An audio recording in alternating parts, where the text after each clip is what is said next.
So, what if the biggest threat to Bitcoin isn't a government trying to ban it or some super hacker breaking it?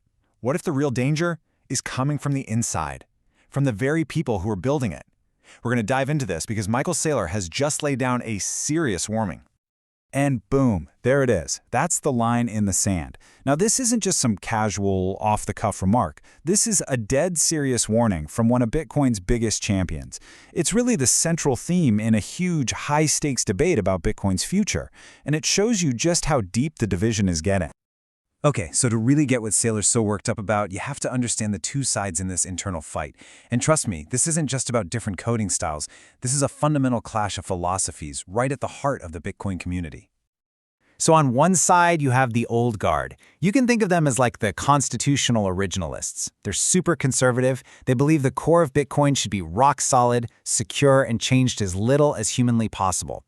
Then on the other side, you've got the new guard. They're the progressives. They're itching to build new things, add features, and really expand what Bitcoin can do right on its main layer. Now, both sides think they're doing what's best for Bitcoin, but their ideas on how to get there are polar opposites. And this brings us right to the heart of Michael Saylor's argument.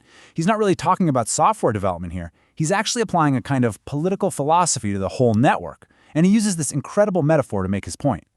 And here it is. This is Saylor's big idea. He's saying, hey, stop thinking about the Bitcoin protocol as just code. Start thinking of it as the government of the nation of Bitcoin. The code isn't just computer instructions, it's the Constitution. It's the body of laws. And you know, when you change the laws of a nation, those consequences can ripple out for generations.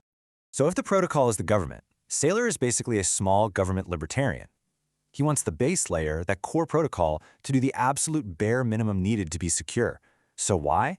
Because every new law, every change to the code is almost impossible to undo and can have all these crazy unforeseen side effects. His whole thing is, let the innovation happen in the free market, on layers built on top of Bitcoin, not by constantly messing with the foundation itself. Okay, now this is where his argument gets really interesting, kind of counterintuitive. We all think of inflation as, just printing more money. But Saylor is warning us about a totally different kind of inflation, one that he says happens when you try to cram too many features into the protocol. Here's the key takeaway. Adding more stuff to Bitcoin's base layer is not a free lunch. There's always a cost. And every new feature, every new line of code creates what Saylor calls protocol inflation. You're not inflating the number of Bitcoins, but you might be quietly devaluing other things that are just as important, like the network security, its simplicity, its predictability. Let me break that down. So first-order inflation is the obvious stuff. Like if someone tried to change the 21 million Bitcoin cap to 42 million, everyone would freak out. But second-order inflation is way sneakier. It's things like dramatically increasing the block size. Now, that might sound like a good idea, right? More transactions.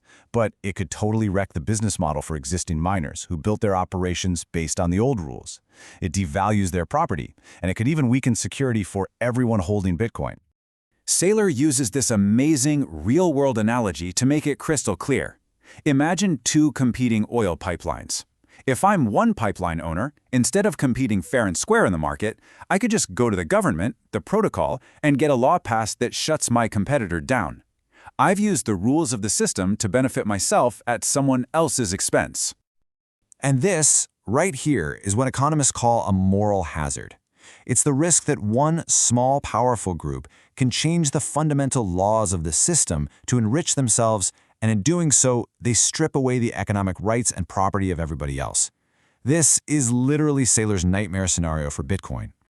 And for someone like Saylor, or frankly for anyone who owns Bitcoin, it's deeply personal. People bought into Bitcoin based on a very specific set of promises and risks.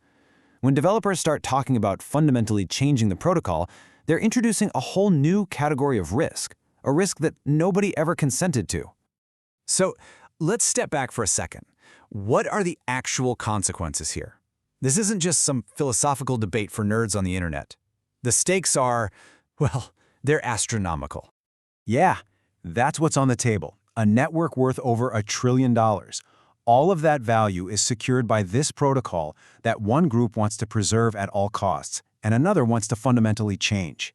You make the wrong move here, and the financial fallout could be catastrophic. According to Saylor, the downside here isn't just a software bug or a bad day on a market. We're talking about potentially destabilizing the entire network.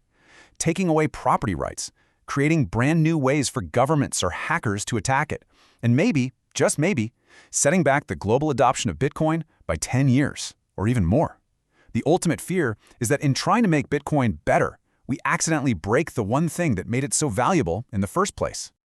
Which really leaves us with this one big nagging question. For over a decade, everyone in Bitcoin has been worried about threats from the outside. But what if the real Trojan horse isn't an enemy at the gates, but a well-meaning friend already inside? A threat born from the best intentions that could unravel the whole thing from within.